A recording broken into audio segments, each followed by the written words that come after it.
ஹஜ்ஜத்துல் விதா.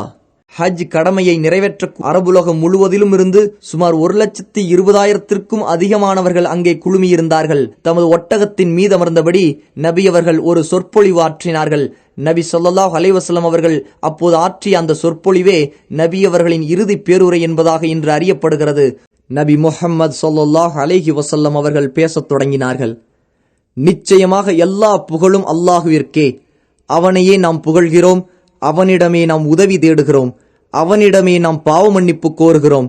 நம்முடைய மன இச்சைகளின் கெடுதிகளை விட்டும் நம்முடைய செயல்களின் தீமைகளை விட்டும் அல்லாஹுவிடம் பாதுகாவல் தேடுகிறோம். யாருக்கு அல்லாஹ் நேர்வழி காட்டுவானோ அவரை வழிகெடுப்பவர் யாரும் இல்லை. யாரை அல்லாஹ் வழிகேட்டில் விட்டு விடுவானோ அவரை நேர்வழியில் செலுத்துபவர் யாரும் இல்லை. இன்னும் நான் சாட்சி சொல்கிறேன், அல்லாஹுவை தவிர வணக்கத்திற்குரியவன் வேறு யாரும் இல்லை. அவன் தனித்தவன், அவனுக்கு கூட்டாளி யாரும் இல்லை. மேலும் நான் சாட்சி சொல்கிறேன், நிச்சயமாக முஹம்மது அவனுடைய அடியாரும் அவனுடைய தூதரும் ஆவார்.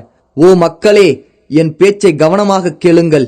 இந்த ஆண்டிற்கு பிறகு மீண்டும் உங்களை இந்த இடத்தில் சந்திப்பேனா என்பது எனக்கு தெரியாது. மக்களே, உங்களது இறைவன் ஒருவனே, உங்களது தந்தையும் ஒருவரே. அறிந்து கொள்ளுங்கள், எந்த ஓர் அரபிக்கும் ஒரு அரபி அல்லாதவரை விடவோ எந்த ஓர் அரபி அல்லாதவருக்கும் ஒரு அரபியை விடவோ எந்த மேன்மையும் சிறப்பும் இல்லை. எந்த ஒரு வெள்ளையருக்கும் ஒரு கருப்பரை விடவோ எந்த கருப்பருக்கும் ஒரு வெள்ளையரை விடவோ எந்த மேன்மையும் சிறப்பும் இல்லை. இறையச்சம் மட்டுமே ஒருவரின் மேன்மையை நிர்ணயிக்கும். நிச்சயமாக அல்லாஹுவிடத்தில் உங்களில் மிகச் சிறந்தவர் உங்களில் அதிகம் இறையச்சம் உள்ளவர்தான். ஓ மக்களே, அல்லாஹுவை அஞ்சிக் கொள்ளுங்கள். கருப்பு நிற அபிசீனிய அடிமை ஒருவர் உங்களுக்கு தலைவராக ஆக்கப்பட்டாலும் அவர் அல்லாஹுவின் நூலை கொண்டு உங்களை வழிநடத்தி அதை உங்களுக்கிடையில் நிலைநிறுத்தும் காலமெல்லாம் அவரது சொல்லை கேட்டு நடங்கள், அவருக்கு கீழ்ப்படியுங்கள். ஓ மக்களே, இந்த துல்ஹஜ் மாதமும் இந்த துல்ஹஜ் 9ஆம் நாளும் இந்த மக்காமா நகரமும் எவ்வளவு புனிதமானவையோ அப்படியே உங்களது உயிர்களும் உங்கள் உடைமைகளும் உங்கள் மானம் மரியாதைகளும் உங்களுக்கு புனிதமானவை. அறிந்து கொள்ளுங்கள், எனக்கு பிறகு ஒருவர் மற்றவரின் கழுத்தை வெட்டி மாய்த்துக் கொள்ளும் வழிகட்டவர்களாய் நிராகரிப்பாளர்களாய் மாறிவிடாதீர்கள்.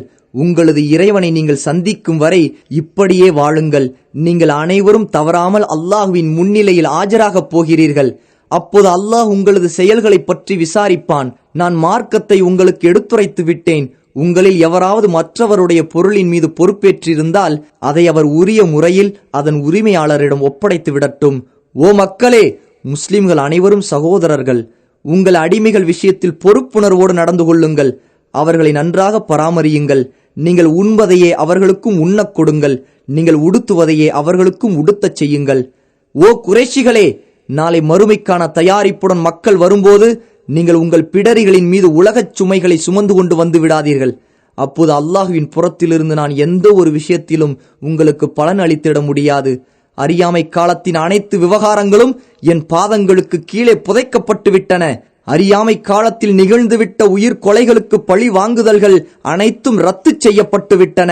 முதலாவதாக நம்மிடையே நடைபெற்ற கொலைகளில் ரபியா இப்னு ஹாரிஸின் மகன் கொலை செய்யப்பட்டதற்கான பழி வாங்கலை நான் தள்ளுபடி செய்கிறேன். அவன் பனு சாது குலத்தாரிடம் பால்குடி பாலகனாக இருந்து வந்தான். அவனை ஹுதைல் குலத்தார் கொன்றுவிட்டார்கள்.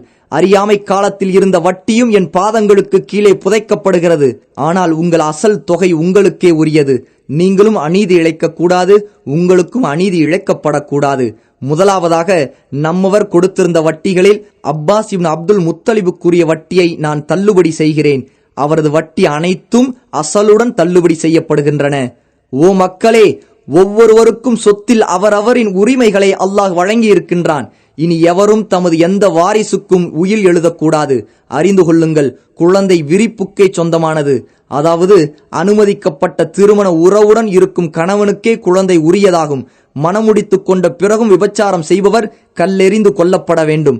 எவர் தம் தந்தை அல்லாதவரை தம்முடைய தந்தையாக அழைக்கிறாரோ, எவர் தம் எஜமானர் அல்லாதவருடன் தம்மை இணைத்துக் கொள்கிறாரோ அவர்கள் மீது அல்லாஹுடைய வானவர்களுடைய இன்னும் மக்கள் அனைவருடைய சாபமும் உண்டாகட்டும்.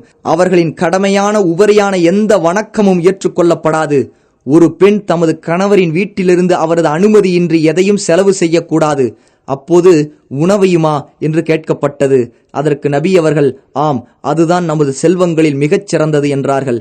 இரவலாக வாங்கப்பட்ட பொருட்கள் உரியவரிடமே ஒப்படைக்கப்பட வேண்டும். பாலை கொண்டு பயன்பெற கொடுக்கப்பட்ட கால்நடைகள் அவற்றின் பயன்பாடு தீர்ந்தவுடன் அவற்றின் உரிமையாளரிடமே திருப்பிக் கொடுக்கப்பட வேண்டும். கடன்கள் நிறைவேற்றப்பட வேண்டும். இழப்பீடுகளை நிறைவேற்ற தலைவனே பொறுப்பாளன். மக்களே கவனியுங்கள், பெண்கள் விஷயத்தில் அல்லாஹ்வை அஞ்சிக் கொள்ளுங்கள். அவர்களுக்கு நன்மையே நாடுங்கள். அவர்கள் உங்களுக்கு கட்டுப்பட்டவர்கள். அல்லாஹ்வுடைய அமானிதமாக அவர்களை நீங்கள் பெற்றுள்ளீர்கள். எப்படி உங்கள் மனைவியர் மீது உங்களுக்கு உரிமைகள் இருக்கின்றனவோ அதேபோல் உங்கள் மனைவியருக்கும் உங்கள் மீது உரிமைகள் இருக்கின்றன. அவர்களுக்குரிய கடமை என்னவென்றால், நீங்கள் எவரை விரும்ப மாட்டீர்களோ அவரை அவர்கள் உங்கள் வீட்டுக்குள் அனுமதிக்காமல் இருக்கட்டும். இன்னும் மானக்கேடான செயலை செய்யாமல் இருக்கட்டும். அவர்கள் குற்றம் புரிந்தால் அவர்களை தண்டிக்கிற உரிமையும் உங்களுக்கு உண்டு. அதாவது அவர்களை படுக்கையிலிருந்து ஒதுக்குங்கள். லேசாக காயம் படாதபடி அடியுங்கள். அவர்கள் தவறிலிருந்து விலகிக் கொண்டால் அவர்களுக்கு ஒழுங்கான முறையில் உணவும் உடையும் வழங்குங்கள். அவர்களுக்கு நன்மையே நாடுங்கள். அவர்கள் உங்களிடம் உங்களின் உதவியாளர்களாகவும் உங்களை சார்ந்தவர்களாகவும் இருக்கிறார்கள். நீங்கள் அவர்களிடமிருந்து அதை ஆகுமான முறையில் சுகம் அனுபவிப்பதை தவிர வேறு எதையும் உரிமையாக்கிக் கொள்ள மாட்டீர்கள். மேலும் நினைவில் நிறுத்திக் கொள்ளுங்கள், அல்லாஹுவின் பெயரை முன்மொழிந்தே நீங்கள் அவர்களுடன் மன வாழ்க்கை மேற்கொண்டுள்ளீர்கள். மக்களே சிந்தித்து புரிந்து கொள்ளுங்கள். எனது பேச்சை கவனமாக கேட்டுக்கொள்ளுங்கள். நான் எனது பிரச்சாரத்தை உங்களுக்கு எடுத்துரைத்து விட்டேன். உங்களிடையே அல்லாஹுவின் நூலையும் அவனுடைய தூதரின் வழிமுறையையும் விட்டுச் செல்கிறேன். நீங்கள் அவற்றை பின்பற்றினால் ஒருபோதும் வழிகட மாட்டீர்கள். மக்களே, உங்களது இந்த நகரத்தில் தான் வணங்கப்படுவதை பற்றி ஷைத்தான் நம்பிக்கை இழந்து விட்டான். ஆனாலும் அவன் மகிழ்ச்சியுறும் விதமாய் நீங்கள் அற்பமாக கருதும் சில விஷயங்களில் அவனுக்கு கீழ்ப்படிவீர்கள். ஆகவே உங்களது மார்க்க விஷயத்தில் அவனிடம் எச்சரிக்கையாக இருந்து கொள்ளுங்கள். இன்னும் மகா பொய்யன் தஜ்ஜாலை பற்றியும் உங்களுக்கு எச்சரிக்கிறேன். அல்லாஹ் அனுப்பிய எந்த இறை தூதரும் அவனை பற்றி தம் சமூகத்தாரை எச்சரிக்காமல் இருந்ததில்லை. இறை தூதர் நூஹ் அலைஹிஸ்ஸலாத்து வஸ்ஸலாம் அவர்கள் தம் சமூகத்தினருக்கு அவனை பற்றி எச்சரித்தார்கள். அவர்களுக்கு பின்னால் வருகை தந்த இறை தூதர்களும் எச்சரித்தார்கள். மேலும் என் சமுதாயத்தினரான உங்களிடையேதான் இறுதி காலத்தில் அவன் தோன்றுவான். அவனது அடையாள தன்மைகளில் ஏதேனும் சில உங்களுக்கு புலப்படாமல் போனாலும் நிச்சயமாக உங்களுடைய இறைவன் உங்களுக்கு தெரியாதவன் அல்லன் என்பது உங்களுக்கு நன்றாகவே தெரியும். இதை 3 முறை கூறினார்கள். உங்கள் இறைவன் ஒற்றை கண்ணன் அல்லன். ஆகவே தஜ்ஜாலோ வலது கண் குருடானவன். அவனது கண் ஒரே குலையில் துருத்திக் கொண்டிருக்கும் திராட்சை போன்று இருக்கும். மாதத்தின் நாட்களை தன் இஷ்டப்படி முன் பின்னாக்குவதெல்லாம் இறை நிராகரிப்பை அதிகரிக்கும் செயலாகும். இதனால் நிராகரிப்பவர்கள்தான் வழிகெடுக்கப்படுகிறார்கள். ஏனென்றால் அவர்கள் தங்கள் இஷ்டப்படி மாதங்களை முன்பின்னாக்கி ஓர் ஆண்டில் அந்த மாதங்களில் போர் புரிவதை ஆகுமாக்கிக் கொள்கிறார்கள். மற்றோர் ஆண்டில் அதே மாதங்களில் போர் புரிவது கூடாது என்று தடுத்து விடுகிறார்கள். இவ்வாறு அவர்கள் செய்வதன் நோக்கமெல்லாம் தாங்கள் தடுத்திருக்கும் மாதங்களின் எண்ணிக்கையை அல்லாஹ் தடுத்திருக்கும் மாதங்களின் எண்ணிக்கைக்கு சரியாக்கி அல்லாஹ் தடுத்திருக்கும் மாதங்களையும் தாங்கள் ஆகுமாக்கிக் கொள்வதற்காகத்தான். அறிந்து கொள்ளுங்கள், நிச்சயமாக காலம் வானங்களையும் பூமியையும் அல்லாஹ் படைத்த அன்றிருந்த அதன் அமைப்பை போன்றே இப்போதும் சுற்றி வருகின்றது. அல்லாஹுவிடத்தில் மாதங்களின் எண்ணிக்கை 12 ஆகும். இப்படித்தான் வானங்களையும் பூமியையும் அல்லாஹ் படைத்த அன்று அவனது புத்தகத்தில் பதிவு செய்யப்பட்டுள்ளது. அவற்றில் 4 மாதங்கள் சங்கைக்குரியன, 3 தொடர்ந்து வருபவை. அவை துல் காதா, துல் ஹஜ், முஹர்ரம். 4வது ஜுமாதல் ஊலாவிற்கும் ஷாபானிற்கும் இடையில் உள்ள ரஜப் ஆகும். ஒவ்வொரு முஸ்லிமும் மற்ற முஸ்லிமுக்கு சகோதரர் ஆவார். முஸ்லிம்கள் அனைவரும் சகோதரர்களே. ஒரு முஸ்லிமின் பொருள் பிறருக்கு அறவே ஆகுமானதல்ல, மனமுவந்து கொடுத்தாலே தவிர. உங்களுக்குள் நீங்கள் அநீதம் இழைத்துக் கொள்ளாதீர்கள். ஓ மக்களே, உங்கள் இறைவனையே வணங்குங்கள். உங்கள் இறைவனுக்கே பயந்து கொள்ளுங்கள். கடமையான ஐவேளை தொழுகைகளையும் தவறாது பேணுங்கள். ரமலானில் நோன்பு நோற்று வாருங்கள். விருப்பமுடன் ஜக்காத்து கொடுத்து வாருங்கள். அல்லாஹுவின் இல்லத்தை ஹஜ் செய்யுங்கள். உங்களில் அதிகாரம் உடையோருக்கு கட்டுப்பட்டு நடங்கள். நீங்கள் சொர்க்கம் செல்வீர்கள். ஒருவர் குற்றம் செய்தால் அதற்கான தண்டனை அவருக்கே கொடுக்கப்படும். மகனுடைய குற்றத்திற்காக தந்தையோ தந்தையின் குற்றத்திற்காக மகனோ தண்டிக்கப்பட மாட்டார். ஒவ்வொரு இறை தூதரின் பிரார்த்தனையும் இந்த உலகிலேயே முடிந்துவிட்டன என் பிரார்த்தனையை தவிர. நான் அதை மறுமை நாளுக்காக என் இறைவனிடம் சேமித்து வைத்திருக்கிறேன். அறிந்து கொள்ளுங்கள், மறுமை நாளில் இறை தூதர்கள் தங்களது சமுதாயத்தினர் அதிகமாக இருப்பதைக் கொண்டு மகிழ்ச்சி அடைவார்கள். அப்போது என்னை நீங்கள் கேவலப்படுத்தி விடாதீர்கள். நான் உங்களுக்காக கௌசர் நீர் தடாகத்திற்கு அருகில் உட்கார்ந்திருப்பேன்.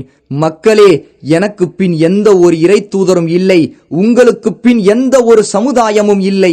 இங்கு வந்திருப்பவர்கள் வராதவர்களுக்கு இந்த மார்க்கத்தை எடுத்துச் சொல்லட்டும். விஷயம் சென்று சேருபவர்களில் சிலர் நேரடியாக கேட்பவரை விட நன்கு ஆராயும் தன்மை உடையவராக இருக்கலாம். பிறகு நபி ஸல்லல்லாஹு அலைஹி வஸல்லம் அவர்கள் மக்களை நோக்கி, மறுமை நாளில் உங்களிடம் என்னை பற்றி விசாரிக்கப்படும் போது நீங்கள் என்ன சொல்வீர்கள் என்று கேட்டார்கள். அதற்கு அந்த மக்கள், நீங்கள் மார்க்க போதனைகள் அனைத்தையும் எங்களிடம் தெரிவித்து விட்டீர்கள். உங்களது தூதுத்துவ பொறுப்பை நீங்கள் நிறைவேற்றி விட்டீர்கள். சமுதாயத்திற்கு நன்மையை நாடினீர்கள் என நாங்கள் சாட்சியம் அளிப்போம் என்றார்கள். உடனே அல்லாஹுவின் தூதர் ஸல்லல்லாஹு அலைஹி வஸல்லம் அவர்கள் தமது ஆட்காட்டி விரலை வானை நோக்கி உயர்த்தி சைகை செய்துவிட்டு அதை மக்களை நோக்கி தாழ்த்தி, இறைவா இதற்கு நீயே சாட்சி, இறைவா இதற்கு நீயே சாட்சி, இறைவா இதற்கு நீயே சாட்சி என்று கூறி தங்களது உரையை நிறைவு செய்தார்கள். இவ்வாறு அவர்கள் கூறிய அதே இடத்தில் அல்லாஹ் பின்வரும் வசனத்தை இறக்கி அருளினான். இன்றைய தினம் உங்களுக்காக உங்களுடைய மார்க்கத்தை முழுமையாக்கிவிட்டேன். மேலும் நான் உங்கள் மீது என் அருட்கொடையை பூர்த்தியாக்கிவிட்டேன். இன்னும் உங்களுக்காக நான் இஸ்லாமை மார்க்கமாக தேர்ந்தெடுத்துக் கொண்டேன், அங்கீகரித்துக் கொண்டேன். அல் குர்ஆன் அத்தியாயம் 5 வசனம் 3.